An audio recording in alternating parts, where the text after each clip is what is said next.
ప్రతి ఒక్కరూ తెలుసుకోవలసిన సత్యం.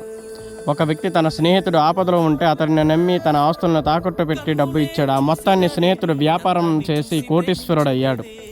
కానీ అప్పు ఇచ్చిన స్నేహితుడిని మర్చిపోయి ఆ స్నేహితుడు ఆస్తుల్ని పోగొట్టుకుని భేదవాడయ్యాడు. అనారోగ్యంతో చనిపోయాడు. అతడి కుటుంబము రోడ్డున పడింది. అప్పుడు ఈ సందర్భంలో ఏ ఆధారము లేనందున ఆ డబ్బు అతనికి కుటుంబానికి చెల్లించవలసిన అవసరం లేదు. ఇది చట్టం. తీసుకున్న డబ్బును వడ్డీతో సహా స్నేహితుడి కుటుంబానికి ఇవ్వడం అది న్యాయం. అసలు డబ్బుతో వడ్డీతో పాటు ఆ కుటుంబాన్ని నిలదొక్కునే వరకు వారికి అండగా ఉండడం ఇది ధర్మం. ధర్మో రక్షిత రక్షతః. ధర్మాన్ని రక్షిస్తే ఆ ధర్మం మనల్ని కాపాడుతుంది.